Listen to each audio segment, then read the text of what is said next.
So welcome. This is our second of the Winter Warmer talks. We're trying to bring you something a bit different during these colder months and to highlight and showcase various features of our wonderful royal parks.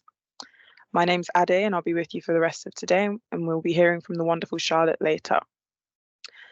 Through our work, we aim to engage as many people as possible with the rich heritage that the parks have to offer, keeping them free and accessible so that everyone can enjoy the well-being benefits if they want, and also to protect and improve the parks for their wonderful biodiversity. I would just like to let you know a little bit about the Royal Parks. So the Royal Parks is a charity and we rely on the support from kinds of people like you who care about protecting these vital green spaces.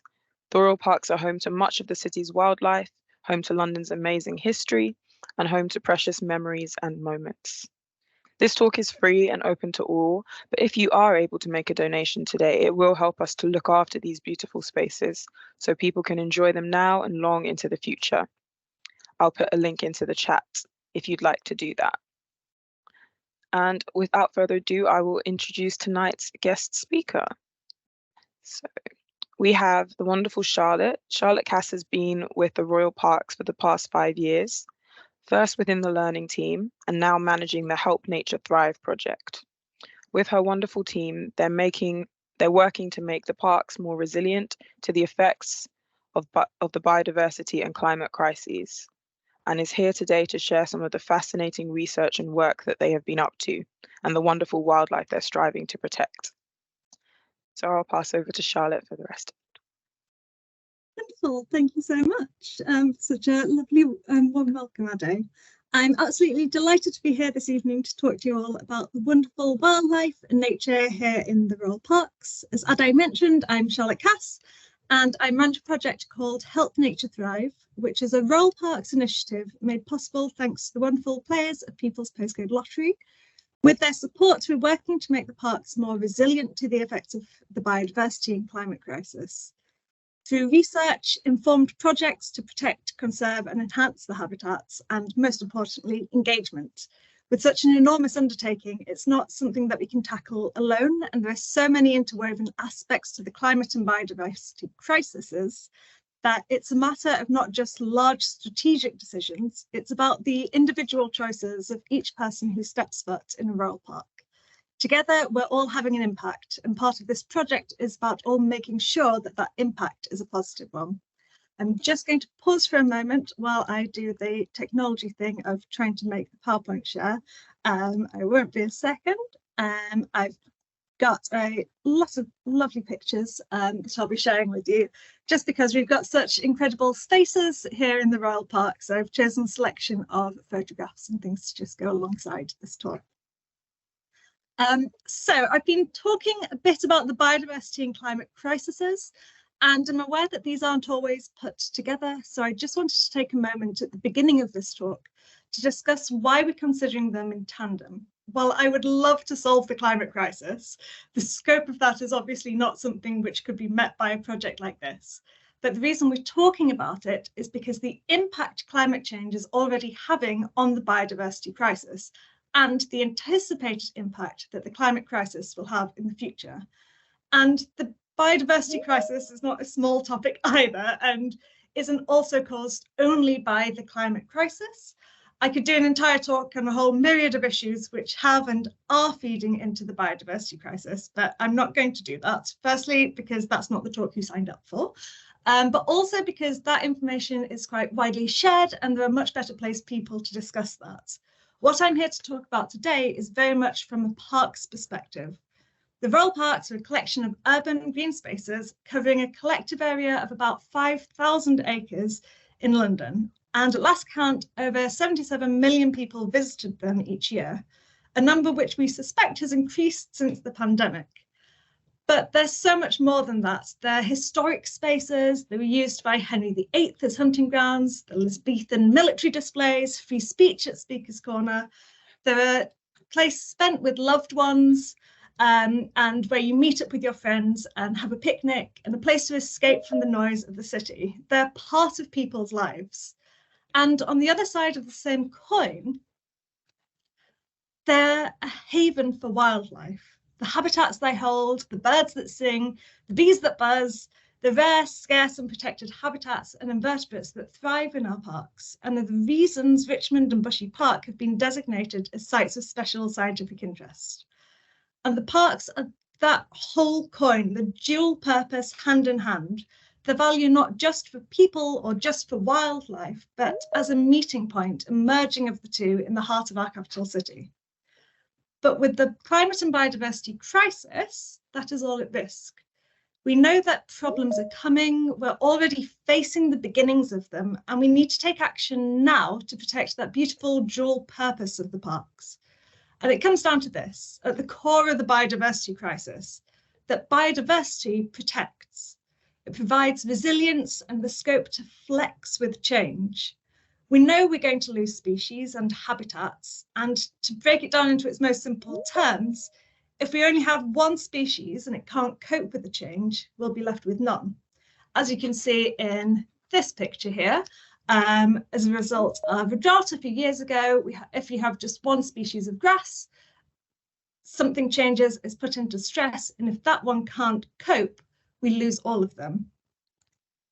If we've got a mixture of species, some of them will die, but we'll still have enough of them to be able to cope, and we'll have some that are able to cope with the change. And this is just a really simple illustration of why the biodiversity is so important and so key to the resilience of an ecosystem and space.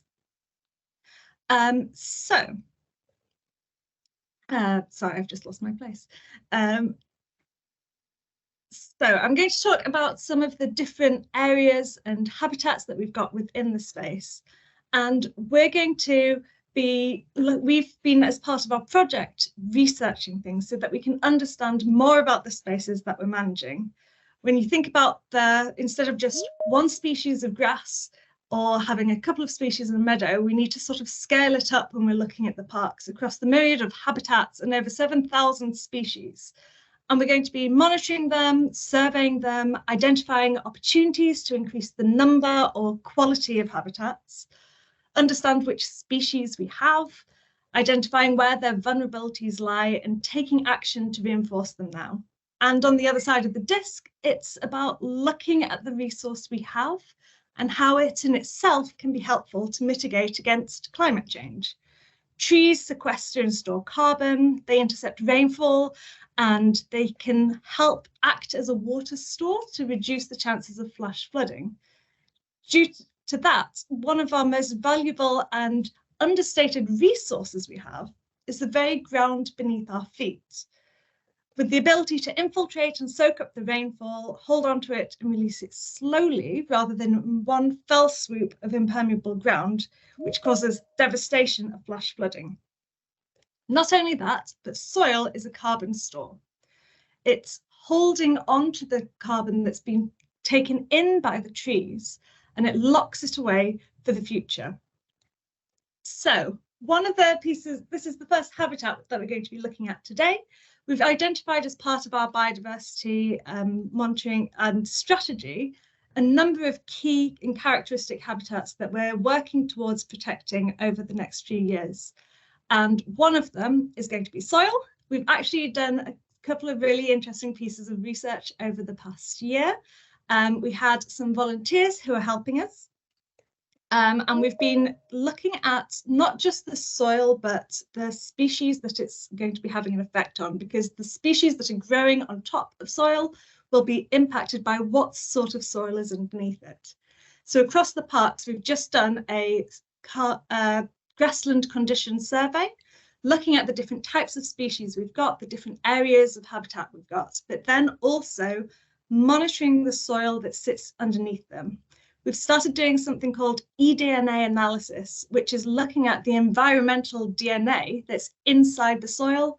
So that's focusing on fungi, nematodes, so we've got the sort of mycorrhizal fungi, nematodes and invertebrates and all sorts of different things. And we're able to use the DNA that they leave behind to identify what species are in there. We're also able to measure how much carbon is in them. And this is going to help us understand how much of a source of how much of a store it is and how useful the soil is being. And it'll also help us understand how to make it even more useful and work harder at storing carbon in the future. And it'll influence what we'll be doing to try and help the habitats above it as well. So we've been looking at soil, and I'm going to share something that really helps us understand, because soil isn't just habitat, it's not just the thing that we walk on top of, it's also got so many creatures inside it itself. And we've actually created a video that I'm going to share. So I'll just stop sharing the screen for a moment so that I can show you the video that we've created.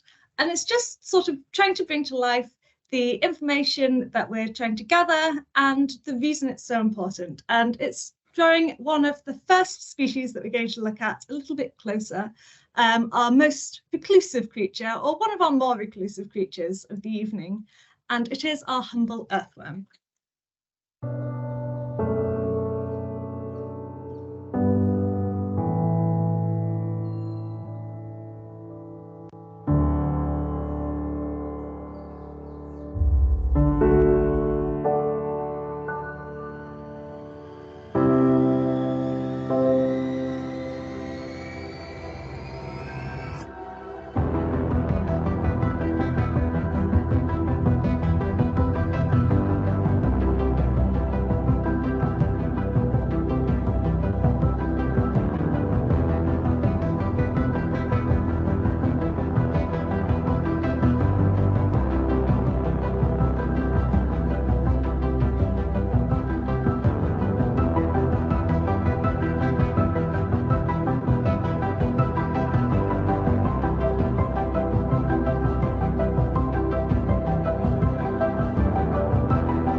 So this was it's a campaign that we're running at the moment, and just to highlight different ways that we're trying to engage people with the incredible creatures that we've got beneath our feet in the parks. And it's really important, and part of the work that we're doing is just trying to highlight and show what we've got here. I've just, sorry, apologies. I forgot to share the sound again. There we go. So not only do we sort of want to talk to people on social media and show everyone species, but we're asking for people's help as well. We've just started, and we've actually got our final one running next week, our Earthworm Citizen Science. So we've been wanting to look at the earthworms, identify the species we've got. We've also got some really quite rare species in the parks. Next week, we're actually on the hunt for a species of earthworm that you don't find very often, and there was some identified in Kensington Garden a while ago. And as part of the research we're doing, we're almost on the hunt for this quite difficult to find earthworm. And as you saw in the video, I think they're quite charismatic. If you look at them closely, they can often be sort of unnoticed and not really seen, but they're really valuable for our ecosystem, and especially with the soil. So the reason we're looking at them and we're particularly interested in them at the moment is we're trying to make the soil in our parks better quality. So one of the issues we're facing is that they're really compacted, and with historic ways of managing parks and just things that have happened in the past, we're finding that there's not as many nutrients in the soil as we'd like there to be. And the soil structure itself isn't as healthy as it needs to be. If it's raining, especially when we've got green space in central cities and sort of in London, when it rains a lot, as you'll all know, the rain hits the streets or the concrete and it'll instantly start running off, and it'll flood and it'll sort of move very quickly. The power of having parks in urban spaces like this is that we're able to hold on to that water. The key for that is for the water to infiltrate into the soil, and that's where it's held. So the soil of the park itself acts as an enormous sponge, holding on to the water, and then just very slowly letting it move on from the parks, go into the streams and the rivers and things like that.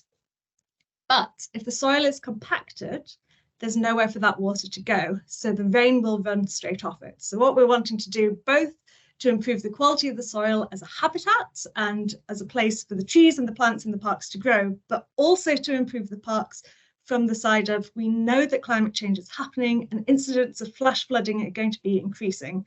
And we've got this resource at our hands, and it's good for wildlife and it's good for reducing flooding if we can get the soil to be more aerated, so have more pockets of air in them, so that when it rains, the water will go down into those pockets of air. And earthworms are the way we do that. You can do it with technology and essentially inject air in, but it's not very sustainable. You have to sort of bring in machinery to do it. And nature has got a solution to it, and it's the earthworms. Because as they move through the soil, they're creating these channels and these tunnels as they're going through, and they're actually creating that air space that is so valuable.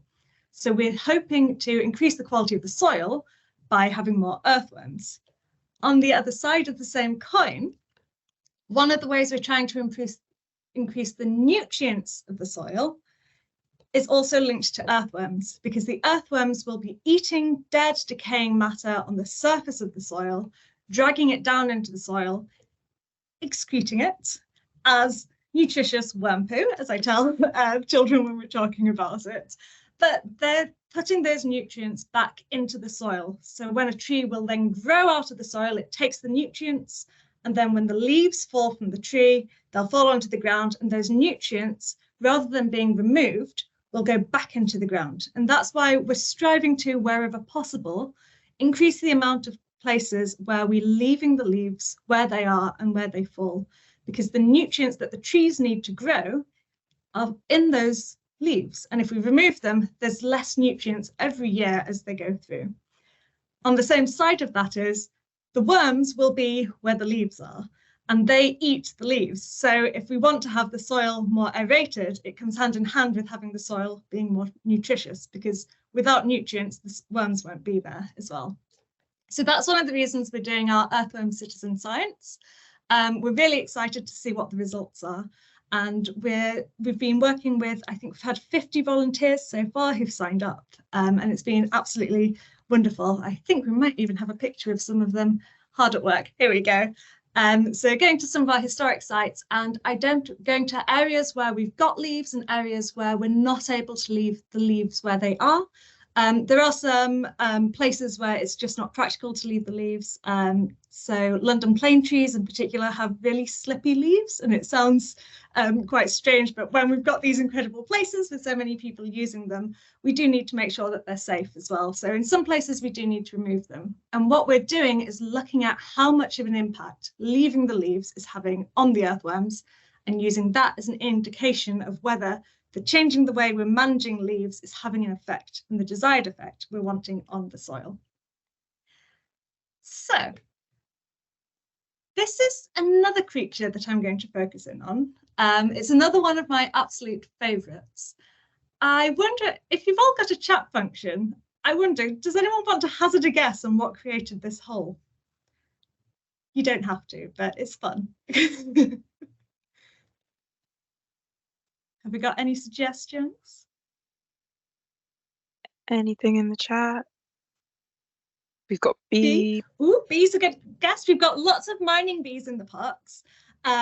So we'll be talking about, Clive.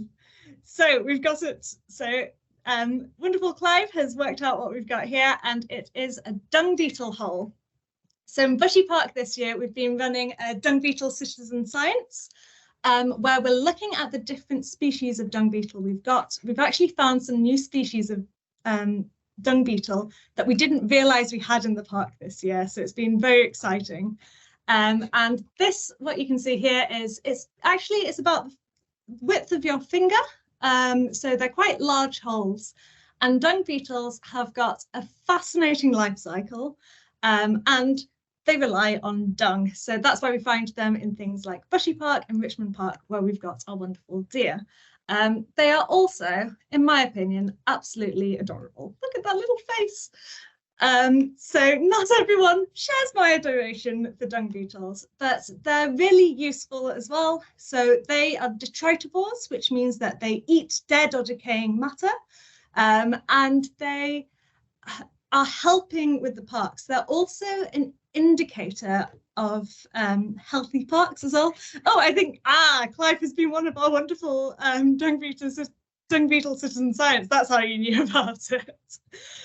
So yes, they're also just indicators for the parks. So if you find certain species, sometimes it'll tell you about the quality of an area that you're surveying as well. So it's one of those ones where we want them because it'll show us that they are, rather than trying to measure all the different conditions and things to see how good an area is. If you have a species that's only found in areas that are good quality, you're able to tell that as well. And we've got another cute picture here. So I'll just tell you a little bit about the wonderful dung beetle citizen science that we've been doing this year as well. So we've had teams of people going out every single month, and we've been setting pitfall traps, which is a scientific technique. It's really simple. Essentially, you dig a hole and then you cover it up, and we just sort of left it there for a couple of days, and then you sort of find which species have fallen in, and then we've got a scientist who's identifying the different species and creating a list, and is going to be analysing the results that they found. And we're hoping to get the reports for that around Christmas. So we'll be very excited to share with everyone what we found as well. But dung beetles aren't the only beetles that we've got. One of the reasons that Bushy and Richmond have been classified as sites of special scientific interest is because they have another reclusive beetle, and it is the greater stag beetle, which are absolutely beautiful. But it's an example of, they're an example of where we're needing to do research in order to understand what we should do in the future. So stag beetles populations were declining drastically, and that's one of the reasons why they're so protected. And then it was found out that the reason they're declining is as a result of part of their life cycle. So in understanding their life cycle, we're able to identify that there's just one small bit of it that there's a problem with, and that's causing the decline of everything else. So in order to understand how to try and help things, we often need to understand them in lots of detail. So that's another reason why we do research.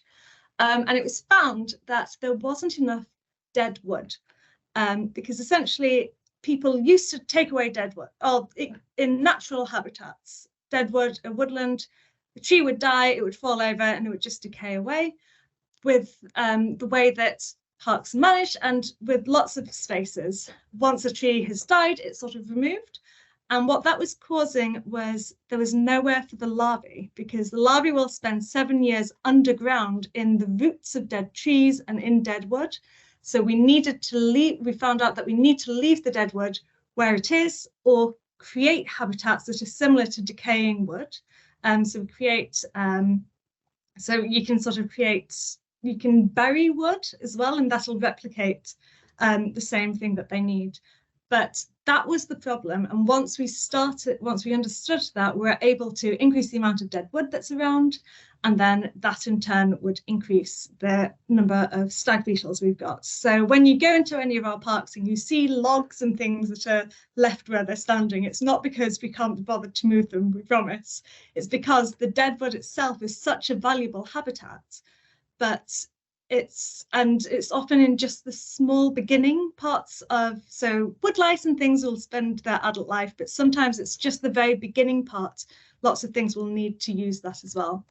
And that brings us on to the next habitat that I'm going to be talking about, which is woodlands. So woodlands are absolutely brilliant. They, as I mentioned before, the trees sequester carbon, so they take in carbon from the atmosphere and they hold on to it. And that's one of the reasons why they're so useful, but they're also really valuable habitats. And they support all sorts of life. It's not just sort of the birds and the owls. What I've got here is a picture of, it's another sort of underrated species, or so this is lichen. And lichen is absolutely wonderful. It's a very curious thing. It's actually a combination of fungi and algae. The way I like to think about it is the fungi, or the mushroom, is a type of fungi. It builds the house, and then the algae, which is similar to this seaweed, is a macroalgae. The algae will photosynthesize and provide the food, and they sort of work in cooperation. So it's an absolutely fascinating thing. But the other thing that it's useful for is understanding about the air quality, because you can look at how much nitrogen is in the air by looking at which species of lichen are on the trees. And it's a really fascinating line of work, and we're able to understand things about the trees and the air quality, because one of the benefits of woodland and trees isn't just that they reduce the amount of carbon that's in the air, but they also stop particulate matter. So when you have hedgerows that are around a space and a road on the other side, the particulate matter created by the vehicles will essentially stick to the leaves of the hedgerow instead of going in. And that's why we sort of talk about, oh, there's clean air in the middle of the parks. But if you measure the particulate matter, the air in the center of the parks is actually cleaner. And that's because the trees are working to block out the particulate matter as well. So it's creating these sort of little havens as well. Not only that, but trees can be really valuable for reducing the heat island effect, which is, in cities, they're normally hotter. And we actually did, I read somewhere that we did a study, and we found that I think it was 2 degrees cooler in the center of one of the parks than it is on the edge of the park. And that's because of the effect of the trees as well. And you see it in the streets. If you've got a tree, then they're really valuable in reducing the temperature. And that is going to be key when we're looking ahead to the future, when we're anticipating that temperatures will be rising. It's not just lichens, though. Trees are really valuable for invertebrates. We've got here a picture of one of my favourite trees, the flowers of the tree anyway. It's a horse chestnut tree. And the reason I wanted to show you this one is I just love this one. It's got these beautiful flowers, and a fun fact is, if you look really closely, you can see that most of them are pink, but a couple of them are yellow. And anyone got any ideas why that might be?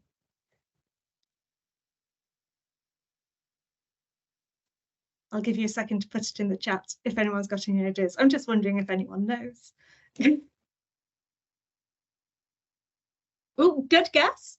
So we've had a guess of male and female. Ooh, yellow where pollen is. That's a really good, you're close, actually. That's a really good one. So you're, no one's quite got there yet, but I think, Anne, you're the winner so far.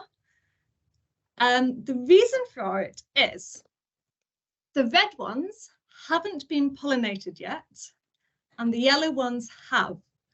And the bees will be attracted to the sort of pinker colour ones because that's they sort of have a preference. So essentially what the tree is doing is it maximizes the amount of pollination that the flowers will get.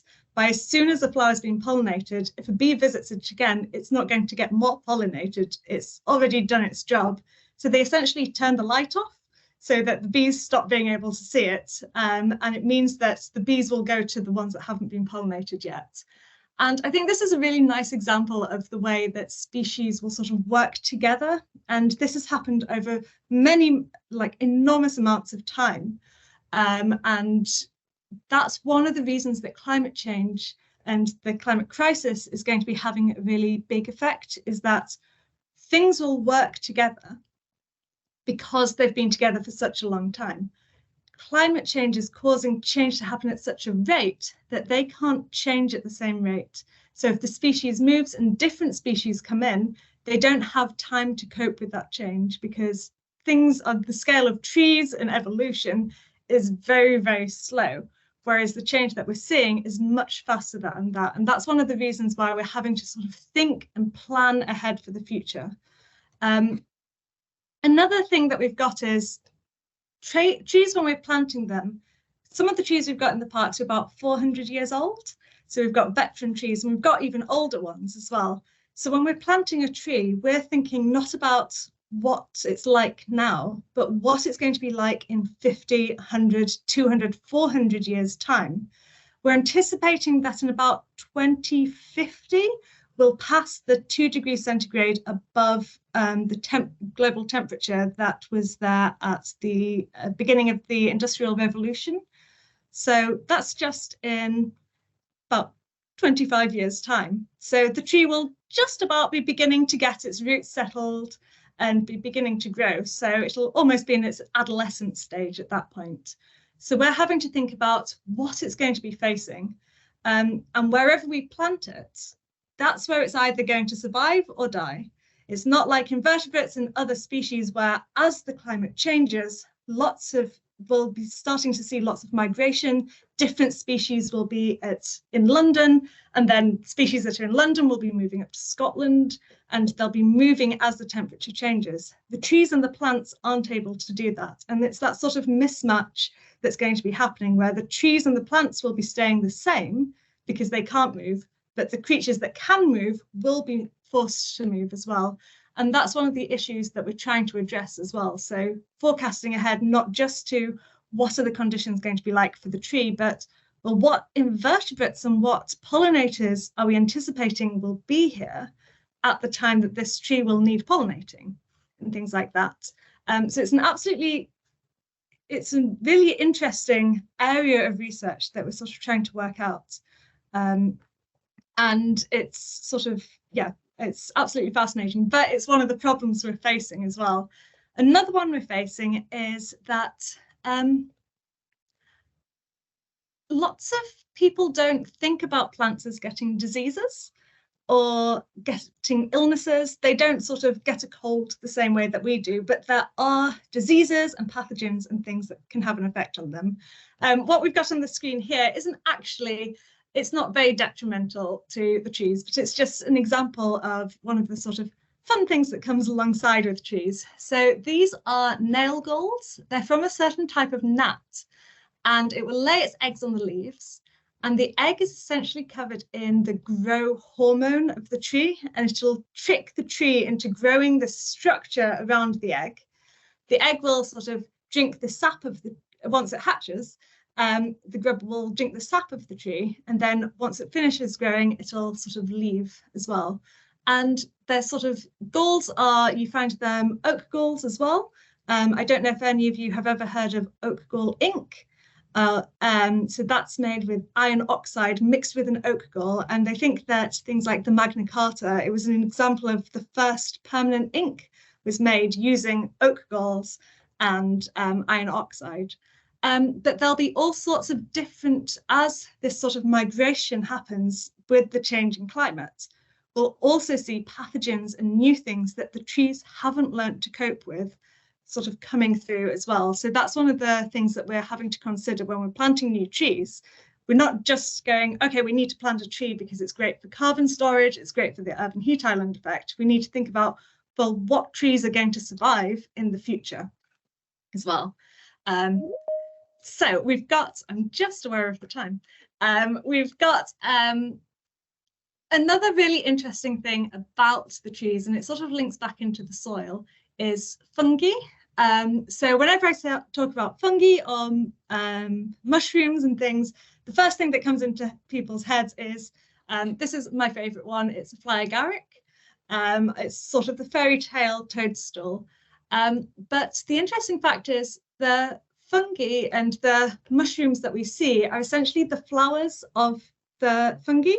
Most of the body is actually underneath the ground in these fibers that go through the soil. And one of the things that research is showing at the moment is that they're connecting the trees. And this could be really crucial for the future, because when trees are stressed, it's often drought and things like that. They're vulnerable, and the mycorrhiza will actually move nutrients between the trees, and they'll be able to help with the communication between the trees as well. But it's an area of science that is very sort of new, it's still being understood, but it's going to have a big influence. And when we're planning for the future and planning trees, we need to keep these new things that we're finding to just help us give them the best chance possible. Another thing that we're doing is planting more woodland bulbs. So within our woodland, we have, you want to have a good sort of mixture of canopies. You want to have old trees, you want to have some younger trees, and then you want to have ground flora as well. And this is really important, especially for early pollinators. And one of the issues that we're having is that climate change is causing a sort of mismatch, because invertebrates will often come out depending on what temperature it is and things like that, whereas the plants will be based on the amount of daylight hours. So when the invertebrates used to come out and the queen bees would emerge, there would be plants that were there. Now, because of unpredictable temperatures, sometimes the queen bees are emerging before the plants are there, and that means that they're not able to have early sources of nectar. So it can actually influence when the queen bees, they come out, they need lots and lots of nectar, and they're going to establish the nests. If they emerge too early, there's nothing there for them to eat, and then they die. The nest never gets established. So it's another example of part of the life cycle. Now we understand that, what we started doing is planting lots of really early pollinating, really early nectar sources. So snowdrops are absolutely fantastic for that. They'll sort of flower right at the beginning, winter aconites. Another thing that you can do is planting autumn flowering bulbs. So things like autumn crocuses, and we started putting cyclamens and things in. So cyclamens will flower up until about, well, they're flowering now, so it's around December, and then the snowdrops will start in early January. So just trying to narrow that gap when there isn't any nectar sources and boost the amount of nectar that's there. So that's one of the reasons we've been planting absolutely loads of bulbs all over the parks. They also are absolutely beautiful, so it's got the benefit. I just showed one, this is just one of my other favourite flowers. It's a snake's head fritillary, and they're quite, you don't find very many of them, but again, they're really rich in nectar. So we're going to move on to another habitat now. And we've got all sorts, so sort of in this picture, we've got trees, and they'll sort of impact. So you'll put snowdrops and things, but bluebells will go straight underneath the trees. Snowdrops will need a bit more sunshine, so you'll sort of move them to nearby trees. But it's not a case of the more of a plant there is, the better. Bracken is absolutely wonderful. It's great for the deer. They will leave their young in there. And that's one of the reasons why we ask people to keep their dogs on leads in Richmond and Bushy over in the sort of early spring. And that's because of the deer sort of being born. But if we have too much of a good thing, that's not as good. And what bracken does is, though it's really good for birds as well, we're finding that it can start to encroach onto different habitats and just take over. And a lot of what we're doing with the managing of the parks is trying to have lots of different habitats and lots of different spaces, but making sure that they're sort of in a mosaic pattern, so having patches all over. And so one of the managements that we're doing at the moment and working with volunteers is trying to keep the bracken into, because we want to keep it, but we want to sort of make sure that it doesn't spread out and take over everything. So we've been reducing the amount of bracken, and that's particularly important for acid grasslands. And other grasslands. So we've also got some really valuable birds that they like to have bracken around them, but they need to have clear space. So we've been putting different measures in place to try and protect things like skylarks that we've got in Richmond Park as well. Okay. So, as I mentioned, the more flowers you have often, so you want to have as many different types of flowers as possible in order to try and increase the amount of species we've got. And it's not just about the number of flowers. The more flowers you've got, the more different types of invertebrates you'll have there as well. With acid grassland, we have some flowers that you'll only find in acid grassland as well. So if you have clumps of acid grassland, you'll be able to have different types of species, and then that'll encourage different types of invertebrates, but not just invertebrates. We've got some really, so mice and things like that will be using the grassland, and they'll be there, and that'll also help us with some of our more lovely birds as well. So we have got owls in a number of the parks. This one is the little owl. It's one of my favourites because I always think it looks a bit grumpy and like it's frowning. But we do have those, and one of the ways that you try and help the, oh, Ade's got one behind her as well. Oh, actually, that's the same picture. So we've got lots of owls. I've heard and seen little owls in Hyde Park as well. We've got them in lots of different parks. And a way to help them is to make sure that they've got a food source. And that's one of the reasons why we're so, we're always wanting to promote the number of pollinators and things like that, is that they're really good for pollinating, but they're also, another purpose of them is to be a food source for the next things along. I'm just going to also show you one of my favourite bees. This is quite a common one. It's called a common carter bee. Carder bee, and the reason it's got the name is that it will nest in grasslands. And if you've ever made or sort of seen how they make wool and sort of for knitting, you sort of card it and you'll sort of scratch it against each other to make all the things line up.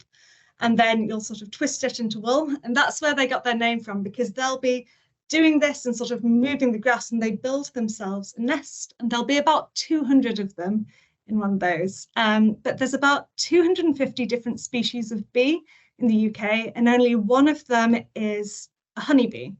So we've got all sorts of different types. We've got bumblebees, we've got mining bees as well, and they really, so we're trying to sort of make sure that as many as possible of the wild bees are around too. This one is just another carder bee from the side, and you can just about see the little pollen basket, which shows that this one's a female one. So this is a red admiral butterfly. I've just realised that I'm very much overrunning. So we've got a red admiral butterfly here. The reason that I wanted to talk about this one is that butterflies, similar to birds, will migrate. So it's not a case that they'll spend their entire life here. Some butterflies, for example, the monarch butterflies, will migrate the same way as birds, in that they'll leave and they'll sort of come back and they'll do both journeys. Butterflies like the red admiral will just come once. So they will come and they'll lay their eggs. So they'll overwinter in Africa, and then they fly over to the UK where they'll lay their eggs. And it's amazing the distance that such a fragile creature can make. But one of the issues that we're having, and we're anticipating with the effect of climate change, is that places are, the sort of spaces are getting bigger. Things like the cuckoo, we're finding that there's less and less cuckoos. So I haven't heard very many in my lifetime, and my parents were horrified when they realised I hadn't, because it was just a part of their childhood. And the number of cuckoos is declining drastically, and they think that the reason for that is that they fly when they migrate over the Sahara, and the Sahara is getting bigger, so the journey they're having to make is getting larger over those difficult environments. And this is a problem that, though some places it might be quite far removed from us, this is the journey that the creatures are making, so we're sort of having to plan about that as well.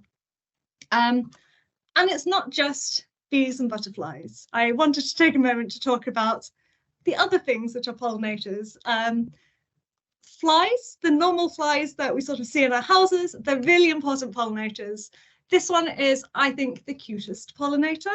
It is a type of hoverfly, and it's my favourite hoverfly because it is called the Batman hoverfly. The reason for that is the shape of this little shape. I don't know if you can see my mouse, but it's the shape on the thorax, looks like the Batman symbol, and that's how it got its name. And they are really good pollinators. They love hawthorn, which is one of our trees. And So it's not just the pretty ones. This one is also beautiful, but it's all sorts of flies and things will be important pollinators as well. Oh yes, I meant to do a disclaimer.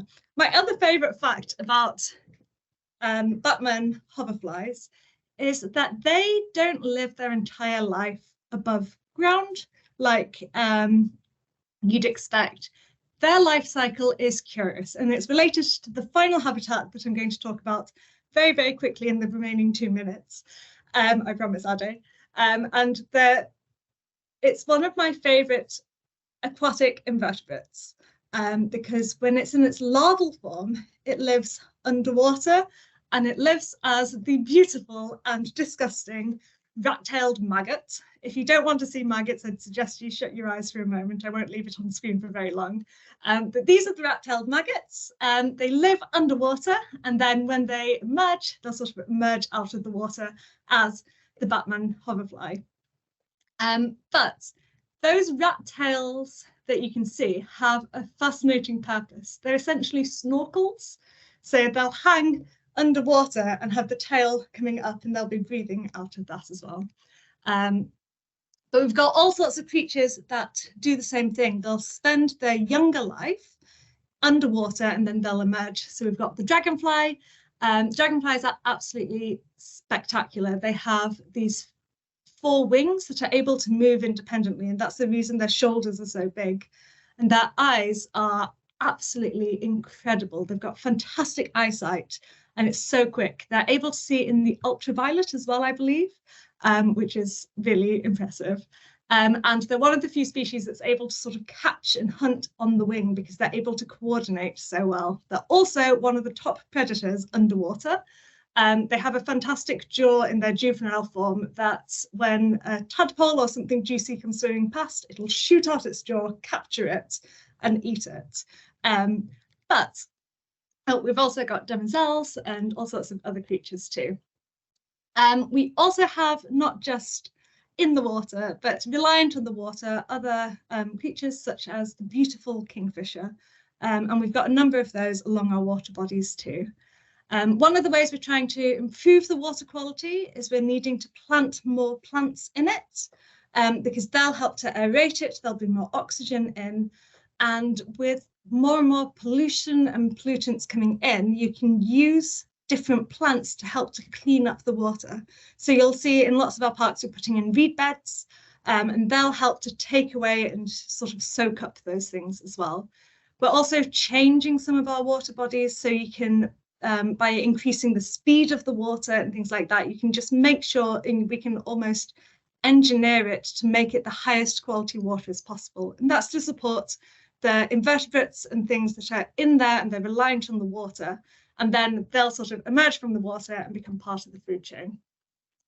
The final piece, and then I promise I'll stop, is our final piece of research that I wanted to talk about today, which is our bioacoustic monitoring. So we've been putting essentially sound recorders underwater, and I'll give you a little hint of, I don't know if you can hear that. So we've been recording underwater, and then what we've been doing is putting those noises through AI and through computers, which will then show us how many different types of species we've got and use it as an indicator by the number of different calls, because you're able to hear beetles and all sorts of different things. And from sound, we're able to turn that into calculating how many different species we've got as well. So that's one of the other fun pieces of research we're doing. The last thing I wanted to leave you with was that this is an effort that my team and the biodiversity teams and the parks are all working on, but we need more people to help with it. We have citizen science and we have lots of volunteering opportunities if anyone's interested in becoming one of our conservation volunteers, helping us to plant lots of trees, but also just talking to people about the incredible nature that's here. And every time you walk into the park, seeing how valuable it is as well, and hopefully seeing some of the different creatures that we've got here too. And I think we've got a question session next. So Ade, have we had any questions yet? We do have a question session. Fantastic. Firstly, thank you, Charlotte. That was really, really enriching. and I loved learning about how fungi are all connected to the trees, um, and also about the horse chestnuts. They're very special. Um, we have a few questions. If you would like to ask a question to Charlotte, please type away in the chat now. There are already some that came in advance as well. So we'll start with one of those. The question is, if only 3 criteria can apply for wildlife and habitat conservation, what would they be? I think it's the 3 aspects that we've actually divided the project into. So it's the research, if I've understood your question correctly. I think the 3 key things that we need to do when we're thinking about conserving, the first one is research. We need to understand everything about the species we're trying to conserve in order to know how best to help them, and also understand what we've got now, because we need to sort of know in the future, if we measure what we've got now, in the future we'll be able to see those changes. So I think one of the key aspects is research. The other one is making direct changes, so planting more trees and creating more meadows. And then the third aspect is engagement. It's sort of what we're talking about today. It's the work that we do with schools and with the public, is helping everyone understand what we've got and why it's so valuable, so that everyone can be part of the changes that we're making as well. Because without everyone sort of on board, that's the only way that we're going to make real change. Hopefully that answers your question. Thank you. Okay, if just to put a note, if you've got your hand up, if you're able to type your question into the chat, that would be really helpful, just because we don't have that much time today. We have a question of, do we use Roundup in our parks? So this is a really interesting question. So I can't tell you that I know the answer categorically, but I do know that we're making really big steps in making sure that we can use nature to help us, and working with nature rather than using sort of just automatically using things like insecticides to get rid of challenges. One of the examples of what we've been doing is in Hyde Park Nursery, where we grow all of the plants that will then go out in the bedding plants that we'll see in ornamental planting around the parks. We've started using nematodes, where it's essentially strips of paper that have got eggs on them, and we'll put those up in the glass houses, and then they'll emerge and they'll eat the aphids that are eating the plants that we're wanting to grow.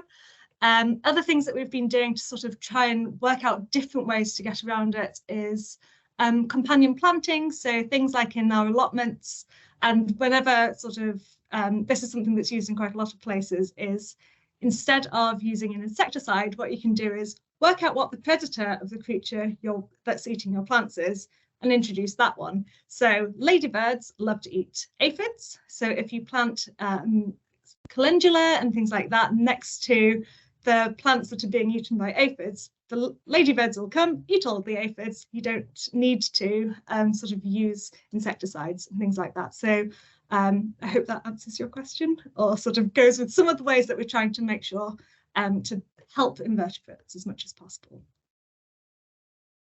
Thank you. Okay, we've got another question, this time from Mary. It's a long one, so bear with me. In Richmond Park in recent years, many of us also feel that the brambles have been encroaching on the acid grassland. This is a worry, as of course one of the main reasons for Richmond being an SSSI is the yellow meadow anthills. It would be great to hear if you have a strategy for A, establishing if this is actually the case, and B, doing something to protect the anthills if they're suffering as a result of climate change favouring the spread of brambles. Fantastic. So this is another example similar to the bracken that I was talking about. A bramble is really useful, but it grows and it expands. Something that we're looking into at the moment with both sort of bracken and bramble is using satellites to map where that encroachment has happened. So it won't be that the growing of the bramble patch has been equal everywhere. There'll be some bits that are growing and encroaching more. So what we're doing is we're looking at where that change has happened, and then we'll be able to target the areas that are growing most and encroaching the most. We'll also be we've got I know Richmond Park team have sort of been looking at different ways that we can remove bramble. When you are removing bramble, it's really important to only do it at very set times of year because it's where birds will be nesting. So this is sort of there's a small window when you should be working on bramble. That's another one of the challenges we've got is, though it's encroaching and harming one of the other creatures, it's valuable for another one. So we've got to sort of, when we are managing it, we have to sort of balance when we're doing it as well and the amount that we do it. We don't want to get rid of the bramble entirely, but yeah, working out where it's encroaching and where it's moving the most using satellite and sort of imaging, we'll be able to sort of work out which areas we need to target to try and mitigate against that. But that's a wonderful question. And I didn't talk about the yellow meadow ants, but I believe that there's going to be a talk, another winter warmer talk from one of the park managers, and I think that he's going to be talking about them as well. So that's why I steered clear today. Oh, you're on mute. Okay, we have, I think, Yikting Chan has sent in about invasive species can wreak havoc on habitats, but with climate change, would it be worthwhile to import species from other parts of the world if they're better adapted to higher temperatures? That's a fantastic question. That's one that we're actually looking at the moment. There's a sort of increasing body of research and work that's coming out, and it's really interesting. There's a thought that we might be, it's sort of anticipated that sort of Barcelona and the plants that are around the coastal areas of Barcelona, that's the sort of habitat that and the climate that we'll be facing in the future here in London.